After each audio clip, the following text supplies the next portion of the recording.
almost done in his scuba. He does the job that he needs to do and get that fight on the exit. Absolutely brilliant. We just witnessed the greatest moment in WoW's history as an esport. It was absolutely incredible. Overcome the biggest team to win the Intel Extreme Masters. Welcome back to the Intel Extreme Masters World Championships as we're about to get ready to head into the grand finals for the World of Warcraft 3v3 arena. I'm James Hugard-Harding. Joining me is Luke of Erelens Bodenheimer. Luke, the matchup is of course going to be Button Basher, sorry, well, just a mistake there. As of course, obviously, as I just correct myself, as I didn't realize I said of course before I said that.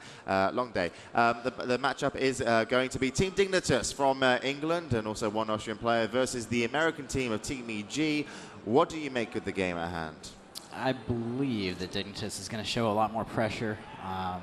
They're really going to put the screws to RLS here, particularly EG. Even the American style of RLS probably will be enough to overcome the English style of RMP. We've seen a very offensive side to Hydra's team and a very defensive side. So we know that they're very comfortable playing throughout every aspect of that particular comp, and it's very strong here in S5. And the problem with being in S5 gear for EG is that Tenderloin is particularly susceptible to being trained by RMP. We were talking with some players right after the last match, and one of them in particular, I'll talk about this later. Did you want me to keep talking about it? That's fine, because the music comes on, and I'm like, the music's exciting, and we're excited because, well, this is the team of EG then in the grand finals. First up is going to be Tenderloin playing that Shaman that Luke mentioned might have a hard time here in Season 5.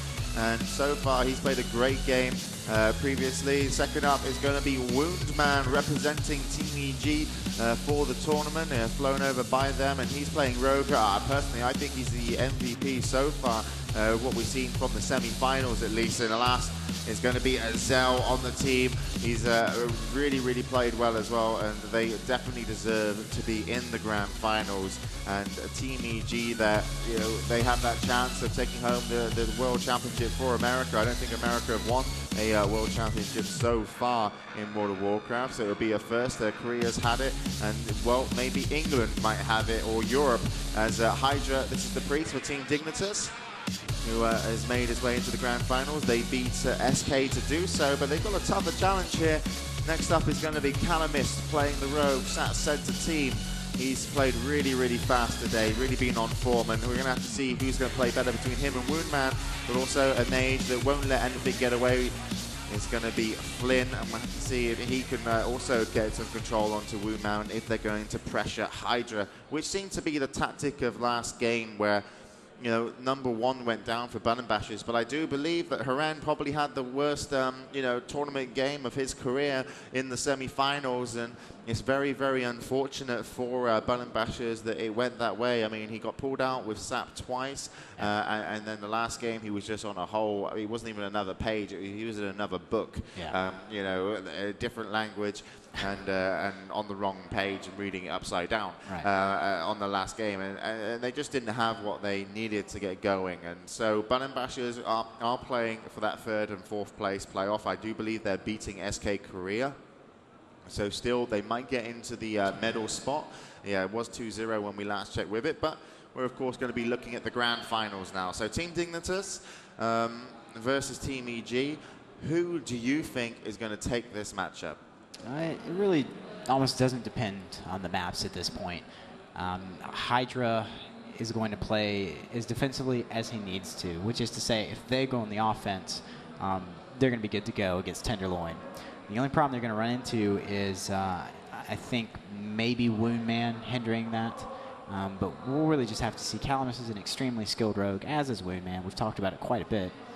But I don't really know how Azale is going to be able to counter all this pressure whenever he's going to be getting controlled so heavily. And a lot of switches are very viable on him through that RMP.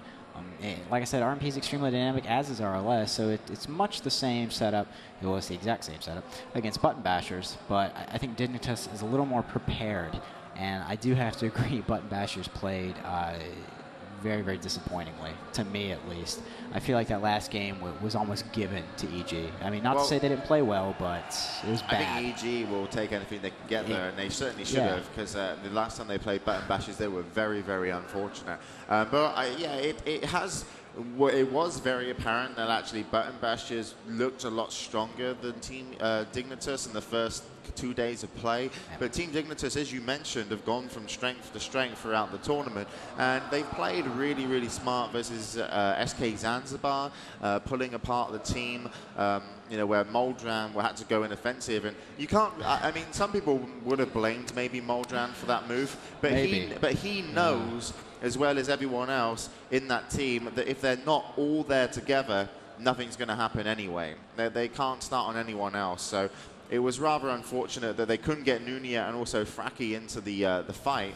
But you sometimes you can't really blame Moldran for that. But he did like kind of stick up his sore thumb a little bit. But I think the problem is that his teammates were 80 yards away. It's pretty difficult to heal from 80 yards. I've tried it. It doesn't work. So Mulder made, like I said last night, the only mistake he could have made to lose that, and he made it within the first 10 seconds. But let's just say this. I still think that Team Dignitas are forcing mistakes of their opponents. I wasn't really one of the SK Zanzibar. I don't really want to go into them so far, but really Team Dignitas are good at forcing mistakes. They forced it onto SK Zanzibar. They forced it onto SK Korea that actually just lost to Button Bashers in that third, fourth place matchup. So Button Bashers will take third place home to Korea, but we have to decide now who's going to be coming out. Or it's 3-0. I just remembered it's a best of 7. So Button Bashers most likely could be taking the victory. But what we then have to look for is who's going to take home the title. Is it going to be America or is it going to be Europe? And I asked you a moment ago, who is your favorite? I don't know if I got an answer for this one, but you're allowed to grin. You're allowed to back your home team by all means. I evaded it particularly well, I think. And no, you didn't. I'm bringing it back up. Ah, crap. I'd like EG to win. It'd be really cool to see him come here with Woundman and just be like the ultimate underdog. And these players really deserve it. They've played extremely well. Nothing's really, honestly, just been handed to them. They've worked for everything they've earned so far in this tournament, including the right to fight for first and second place. You can't deny that. I think Dignitas is ready, though. I think Dignitas, in the end, will be triumphant, and that's just personally how I feel. Completely unbiased. Are you just feeding the EG strength, where if everyone thinks EG is going to lose, they're actually going to win? Is that your tactic? You're on to me. Now it's not going to work. You've ruined it all, James. Well, there you go. I foiled your plans, you evil mastermind. Okay, so I'm obviously going to stay impartial. I wish just for a great game, and I hope we're going to see it. What I'm interested to see is how well Woundman's going to play. How well is the synergy going to be between Calamist and Flynn? Because I personally think that Calamist and Hydra have an overall better team synergy. Yeah. But I think, Flynn and Calamist need to come together really, really well. And I've sometimes seen them a few tournaments ago, I would say, rather than this tournament, kind of be a little bit out of sync. Yeah. And they really need to get in sync to get that momentum up and rolling, because if they're not starting everything together and playing well, Team EG will just kind of happily take a slower game and then maybe turn that into a win. So I'd be surprised if Team Dignitas want to take it slow. We might see a team kind of almost mounted in halfway through the arena, then a dismount, and just trying to stop the saps getting off with whatever means they can, as they maybe will blow an early sprint on Calamist to open up. But I haven't spoken to them. I don't know their tactics. I don't know what they want to enter the arena doing. But I'm sure we'll find out pretty soon, because we've only just have to wait for these players to get queued up in the arena, and then we'll be starting. Yeah, I mean, ideally they want to shut down Azael early, because he's really the joint in terms of swaps to other targets for that RLS. We saw him he basically feared number one in the last match around on the other side of Dalaran, and then fully dotted him up. And then in the most choreographed swap in history, Woundman sprints across the arena, vanishes, reopens, and that's basically the game. So you're looking for that. Maybe a little more clever if it's necessary in this match against Dignitas, but you just can't leave Azael alone. You just can't. It's not going to happen. You may be ahead on Tenderloin, you may be doing great at shutting down Woundman, but if Azael is left to free cast, eventually they'll get ahead. You'll get behind on healing, Woundman will get away, and they'll go for a quick kill. And it's not a surefire thing against a strong team like Dignitas with really good peels from Flynn. And Calamist, obviously you can't ignore the fact that he will get on Woundman and shut him down in an instant if it's necessary. But it's going to go in their favor if they ignore Azael, basically. So I'm looking to see how they control that and how they just mitigate Woundman. And I'm thinking maybe they'll just go for a kill on Woundman if he overextends. Yeah, you don't know what they can or do or are capable of doing. They can still, maybe even get a kill onto Azael and Tenderloin. Dignitas are a team capable of taking everyone and anyone down, and we'll have to see if they can do so. But obviously, Team EG are so resilient this tournament. Their resilience has really kind of been able to take them through games. They've outlasted a lot of teams, and they've just played absolutely phenomenal. So we'll have to see if they can continue this in the grand finals, because that's where we're going to be moving now, as both teams have joined the arena, and we will join them soon. So ladies and gentlemen, the last World of Warcraft match here at CeBIT, the Intel Extreme Masters World Championships, and it's going to be America Team EG versus Europe's Team Dignitas for the title of World Champion and $25,000 for first place. And we'll have to see who will take it as we join them here on Ruins of Lordaeron. Let's have a quick team rundown then. So Team Dignitas, Calamist on the Rogue, Flynn on the Mage, Hydra on the Priest, and over for Team EG in the top right of your screen is going to be Tenderloin on the Shaman, Woundman on the Rogue, and Azael playing the Warlock. What are your expectations for the first match, Luke? I'm expecting a lot of pressure out of EG. I'm expecting them to put Dignitas on their back heel and make them play defensively, because that's actually the worst thing they can do against this RLS in particular. They want to be aggressive. An RMP that takes control versus any Shaman-based team in Season 5 gear stands an extremely good chance of winning. So really, let's just see how quickly they get on Tenderloin. I think that's the real question. And actually, they're going to get on very quickly to Tenderloin first. Frostbite will be grounded. There comes a poly onto Azael. That's going to be removed. Not sure if it was trinketed. Tenderloin taking some damage. Woundman gets put in a poly and a fear. Azael takes a counter spell, and still they trying to stay on to Tenderloin. Let's switch over to Calamist as he sits on Tenderloin at the moment. He's down to half HP, trying to get a Hex off. That was unsuccessful. Hydra dispels a UA and is potentially going to go down here, and he does go down as Team EG pick up the first kill, and Hydra dispelled UA. I don't know if he thought he could take that. I'm not sure who it was on. It might have been, I think it was probably him actually. But still, unfortunate start here for Team Dignitas, but well played from Team EG. Tenderloin looked very healthy in the early starts of the game, and Dignitas couldn't get Tenderloin down. So EG, once again, resilient as ever, pick up the first round. Yeah, and I'm not sure if Calamus miskeyed a blind, because it looked like he blinded Tenderloin when they were swapping to try to peel. I'm sure that was intended for someone other than the healer. I really don't know what happened there, and unfortunately I can't see cooldowns on my screen, so I'm not really sure when Tenderloin used his trinket, but I'm pretty sure he still had basically everything available to him. We saw a lot of peels coming in from the RMP onto Woundman, and a nice poly onto Azael out of Deep Freeze. I've gotten really good at this coughing game where I just swish this out. So I'm good at WoW too. So, these things connect really. Ruins really went into EG's favor. Coffin's not a bad place to kite around as a shaman.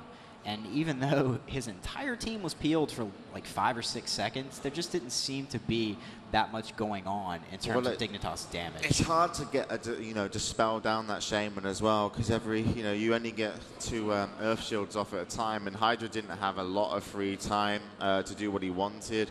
The fear and the poly that came in at the same time onto Woundman, I'm not sure if that was needed, considering the first Devour was used already onto Azael, I'm pretty sure, because I don't think he would have had any debuffs up. So we'll have to see if they were just kind of blowing a lot of offensive cooldowns a little bit too, control cooldowns a little bit too much on top of each other, a bit reckless maybe with Dignitas. But either way, Team EG, they took their advantage. They played the game. You're going to try and kill our healer. We're going to try and kill yours. And actually, locking out the priest is far more beneficial than locking out like the rogue or the mage, because it almost seems that they need that priest to come in on the fight to get a kill because of how strong the shaman can be sometimes. But on the other end, you know, so he can stand alone sometimes, but on the other side, Hydra can't. Yeah. It doesn't seem that Hydra's able to stay up. When he's fully dotted, Azel can actually, you know, put his efforts elsewhere in the fight and then come back and maybe get a drained soul if that so happens. So I'm not sure if maybe going for the, you know, shaman will work if they lock down the priest, because it's almost, you know, a tricky trade-off. So you might have to actually bring Calamist onto the back of Woundman and get pills there, but they could also start pretty heavy onto Azel. There's no reason, you know, without Azel's dots ticking, and you know, he's not, you know, that rogue shouldn't be able to take down Hydra, and then, you know, later on you might get a little bit more control with the RMPs. So maybe instead of seeing, you know, an attack on both teams' healers, we might see something a little bit more smarter with a few swaps in there.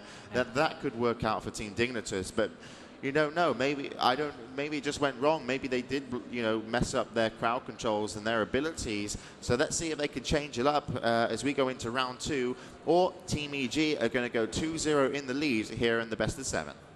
Yeah, and I'm not really sure if they had enough time to go for a swap. Hydra went down real fast. I mean, yeah, but starting on someone rather than Tenderloin. Well, I think I was looking, what they were looking for was to force Tenderloin to Trinket and then control him and maybe get on Woundman or Azael. They just didn't have the time. They had all this awesome CC and a really great opportunity to burst, and it basically just fell through. Tenderloin stayed up. Woundman and Azael got out of those CC chains and were basically able to just train Hydra into the ground, who was playing a little too offensively and overextended himself, which is a problem we saw very early in the group stage. It's only once they started playing intelligently and going a bit more defensive and playing a bit more dynamic that we saw them really succeed. So I'm looking for that. Oh, here we go then. The opener already onto Tenderloin. Out comes a Howler Terror onto Calamus. He will get back onto his target. Wooman was caught into a deep freeze, so they've used that to control him for just a moment. Now you can see Azel trying to get some control. He's feared away Calamist. He's got you way up, but look how low Hydra's going. He's been pretty much fully dotted, and he will be trying to kite away from the fight. We'll switch over to Hydra, this time able to heal himself up. I think Calamist is on the back of Woundman now. Yes, he is, and that's going to be the pills that Hydra needed last game, and sometimes the mistake that the button bashers did make. Good so gosh. Woundman goes very, very low. Tenderloin is caught into a poly. He does get out of it, though, and he's put straight into a fear. That comes off as well, and now they might have a hard time with Calamist, but Woundman still stands lower. 3,000 HP. There's going to be no control onto Tenderloin. They should be able to keep Woundman up. Hydra also, I think he got rid of a UA again. He looked like he was silent, and now he heals up the whole team. He's called into a spell lock. Tenderloin gets switched to. He puts up a quick ES before he gets turned on. He's got no trinket available now. Maybe they could channel him to his death, but we'll have to see. Calamist has that evasion up. Woundman was caught into a fear. Now a deep freeze. He's going to Cloak of Shadows out to try and help out. Woundman is going to play a nice game as he's going to go for Hydra. He's going to leave Calamist free, even though Calamist is fully dotted and Hydra is oom. So a quick swap onto Calamist could be the win here, but Woundman's being very much controlled, and this could be Calamist going down. There comes a Drained Soul, switching over to Tenderloin. 3,000 HP. In comes the improved CS. They get the double kill.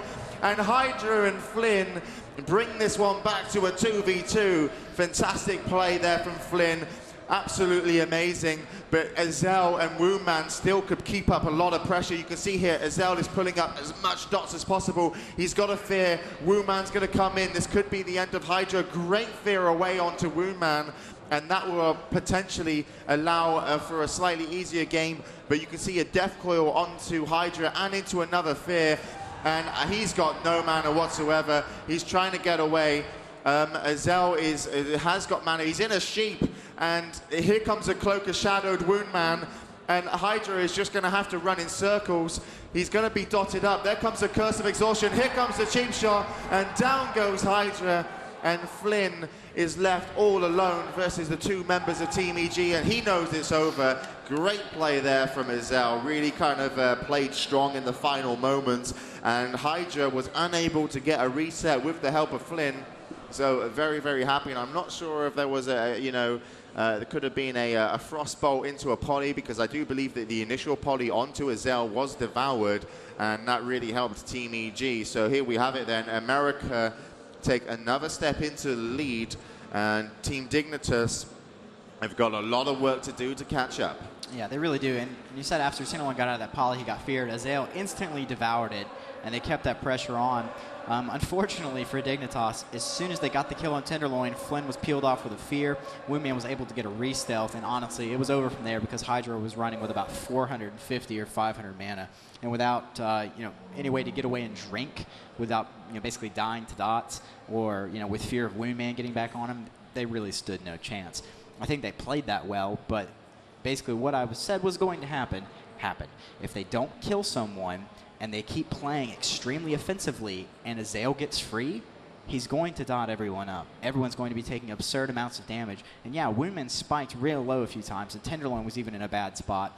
But, I mean, Azael was still there putting on the pressure. He had a great peel on Calamist with that fear right when Woundman was at his weakest. And I think that's really what saved Woundman. And Tenderloin was able to get out of the following CC chains and kind of keep everything going. And, honestly, Dignitas, on paper, they're playing this right. They're playing very offensive, trying to take control and counter the Shaman-based team, which is important for an RMP and usually somewhat easy. But I just don't think they're focusing enough on Azael. I don't think they're putting enough pressure on Azael, just enough to keep him to where he can't do things like this. Yeah, so here comes the initial opener once again. I do believe maybe a blind was thrown because there's been a trinket used by Calamist, or Rachel, sorry, to keep him onto Tenderloin. This looks like a better attack onto Tenderloin, though. Dips down to about 3,000 health, heals himself up, but for how long? Calamist is uncontrolled. Finally, Woundman gets a hold of him, and Tenderloin will get free. But Tenderloin's actually been put into a sheep here. So the trinket's off, but nothing has actually happened from this sheep. They've actually gone onto Woundman a little bit. He gets a Riptide and an Earth Shield. That's going to help him out hugely. But Hydra needs help. There comes the Drain Soul, and Hydra's going low. 2,000 health, 1,000. He finally gets back up, but Drain Soul is back on him, and this is ticking for a huge amount, and somehow he stays alive for long enough, but he eventually goes down. And Team EG look like they're going to make it 3-0 here versus Dignitas. And right now, Dignitas, putting up not as a good of a fight as Balloon Bashers, and I consider Balloon Bashers to play bad. So Dignitas, they really need to get something working, and I honestly believe that maybe opening up onto Azael and forcing some damage and control there might give them the freedom they need to play, as smart as well as they can. Because with Azael, as you mentioned, he's just causing so much pressure. He's creating all the momentum for his team while he's left alone. By the time Tenderloin uses Trinket and gets himself healed up, Hydra's fully dotted, and then Woundman's on just, joins the fight, basically. That's exactly what happened. And it's a big, big problem because the momentum that RLS gets, they do not let go of. Bloodlust is a huge help here as well. So it's very tough for Dignitas right now. I'm interested to know what strat they're going to employ for the next matches, because they need to win 4 in a row. What do you think they need to do, Luke? Well, I can tell you they're probably not going to continue to tunnel vision on the Tenderloin to start with. It's obviously not working. He's able to stay alive. Like I said, he's very good at playing defensive, and he's got peels from Woundman and Azael. But I mean, this just keeps happening over and over. They focus on Tenderloin, and then before you know it, Hydra power shield's down. He's dotted. He's sitting at 70%. Oh, wow, imagine that Woundman gets on him, and now he's heavily pressured, and they're on their heels, and that's what I said EG needed to do. I just didn't expect it to work so well. I mean, this is really unusual, honestly. Dignitas is better than this. It's almost like when RMP played versus RMP, you locked down the mage. That really helped out the teams because he's the control and also the burst damage. I know that there isn't like this burst damage. Well, okay, Drain Soul is arguably right now seems to be that way. Well, but if he's not getting up UAs, you don't have the risk of Hydra spiking when he's fully dotted, because it dispels onto any of his teammates a really big deal, especially for Calamist, if he can get a clean vanish off without having to have a power word shield, or or even Hydra, you know, he's obviously going to get dotted up and then they're going to look for a UA. But if he can dispel, at least he's got global cooldowns used that can't be interrupted by Woundman, because Woundman is on him and he will be on Hydra for the majority of the start of the game. And he doesn't want to do, you know, have to channel those, you know, like flash heals, because we saw a flash heal trying to be cast by Button Bash's mage, priest number 1, which was kicked, and that was the final kind of thing that sealed the deal for Button Bash's putting him into that 3rd, 4th place playoff match. And Hydra might need just a little bit of breathing room, a little bit of help with Azel right now, and that really could free up some options for Team Dignitas, but we'll have to see. When people get down to Drain Soul level, Azel's running 3/3 Death's Embrace. He's got everything poured in to Drain Soul, ticking for absurd amounts of damage. And I was actually over there asking him how much it's ticking for, and I was like, 3 or 4K, and he's like, no, it's more like 6 or 7K. And in S5 gear, that's a lot of health. And that's why we saw some of the earlier games, someone would get healed up to 5K, and then they would tick right back down, mitigated by resilience. He's still hitting extremely hard with that ranged execute every 3 seconds. And it's just too much pressure to deal with. So here we go then. We have to see if Dignitas can handle the pressure, because they are under a lot. Match point for the Americans. 3-0 is the score. Best of 7 means first of 4 will take the championship here at the World Finals of the Intel Extreme Masters. And we are live in what could be the final round. Currently with Woundman from Team EG. The opener will be on Tenderloin once again. Woundman's going to come in and look to peel Calamist off. Calamist is caught into a kidney. Tenderloin is feared. Woundman is feared and polyed, and also Azel is feared. There comes the reopener with the Garrote. We also have a Devouring Plague put up onto Tenderloin, so extra damage coming in from Hydra. I see a pet in there as well, so they've really used everything they've got. They did get an interrupt, and down goes Tenderloin.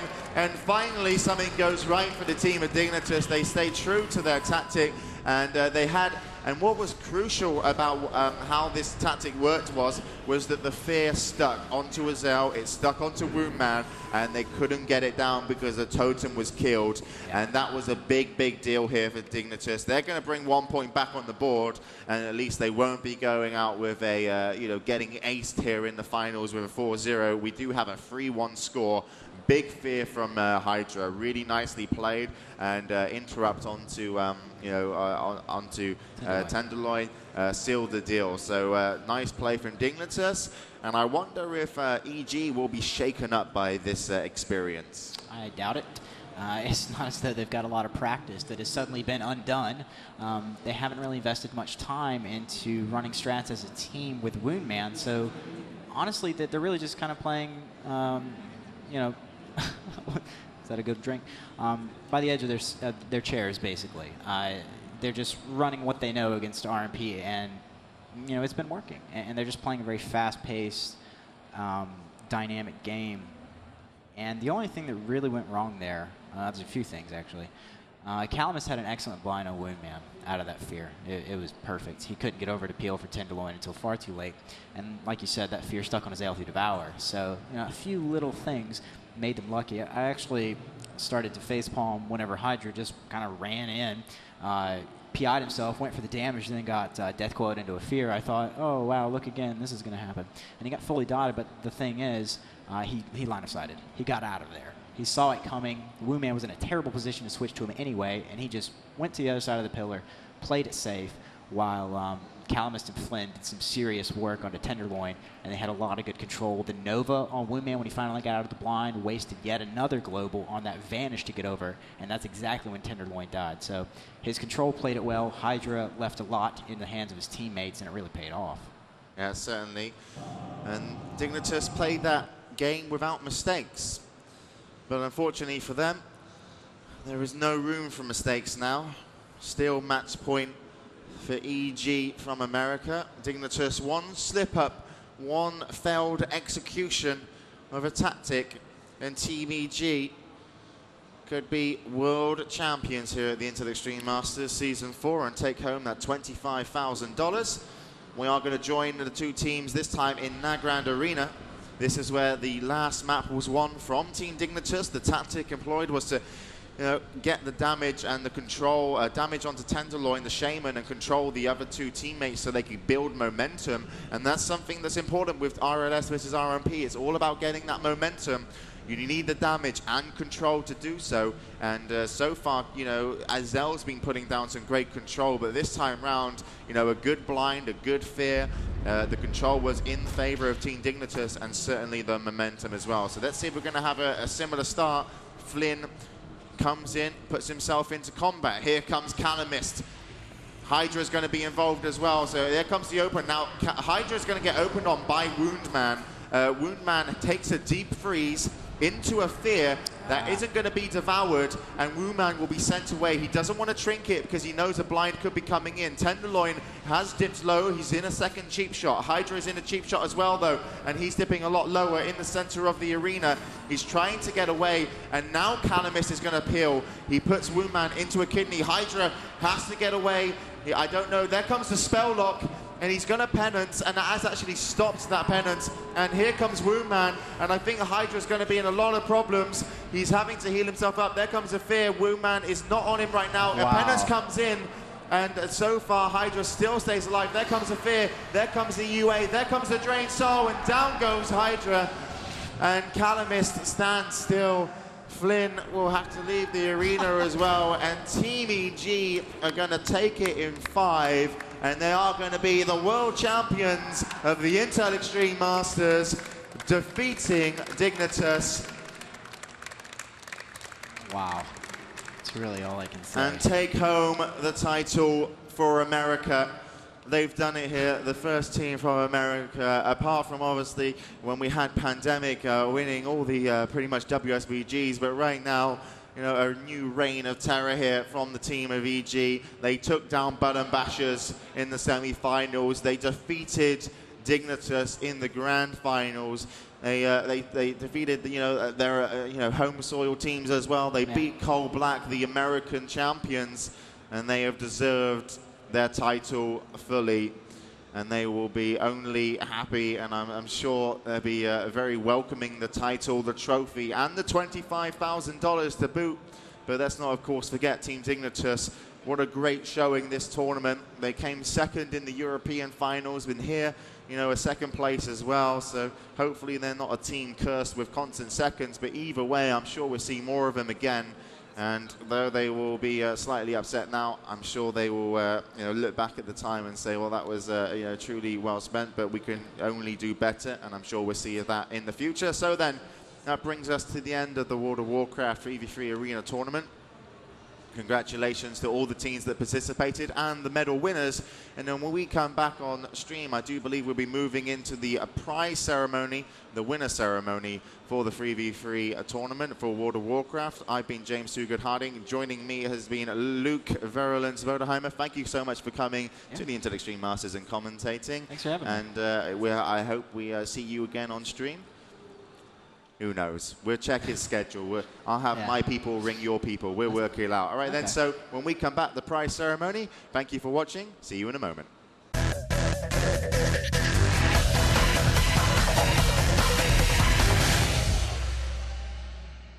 Okay, guys.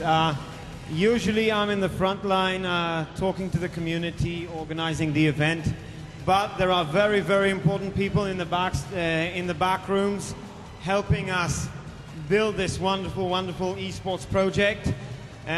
Obviously, the developers that we work with closely, but more importantly, Intel, of course. And we have a representative, our good friend, George Wu. George, why don't you say a couple of words for us? All right, thank you, Niall.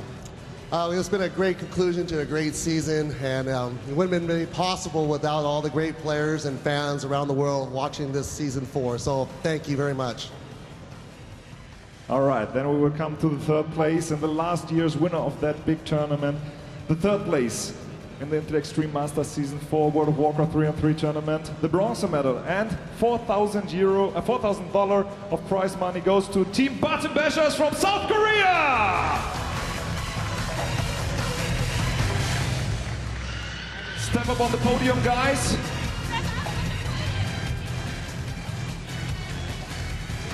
And Mr. Wu, would you be so Mr. Wu, would you be so nice to hand over the medals? Congratulations to the 3 players.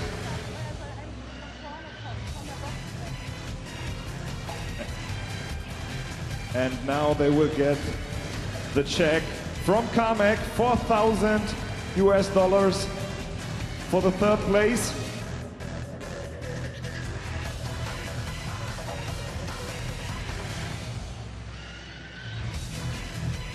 Now it's time to take some pictures for the press. Die Pressefotografen und auch Community-Fotografen haben jetzt kurz die Möglichkeit, hier ein paar Bilder zu machen vom Drittplatzierten.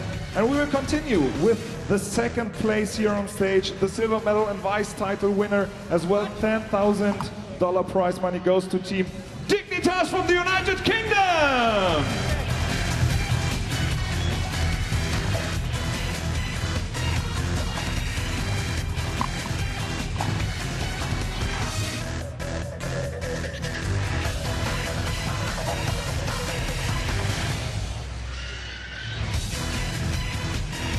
Kamek will hand over the check, $10,000 for the 2nd place.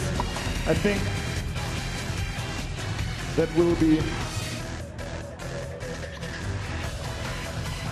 a nice gift for the team. An applause again for the vice title winner. And now we are coming to the 1st place and the gold medal, as well the title of the new Intel Extreme Masters World of Warcraft 3-on-3 Arena Tournament Champion, Team EG from the United States of America. They also got a check of $25,000 as well as the gold medals.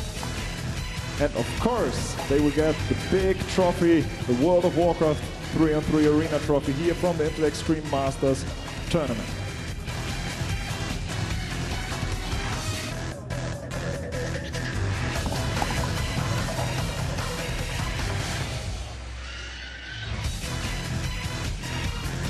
There comes the check. An applause again for the new team and the new winner, the world champion, Team EG. Mr. Wu is now giving them the trophy, and that's how winners look like. Enjoy your moment.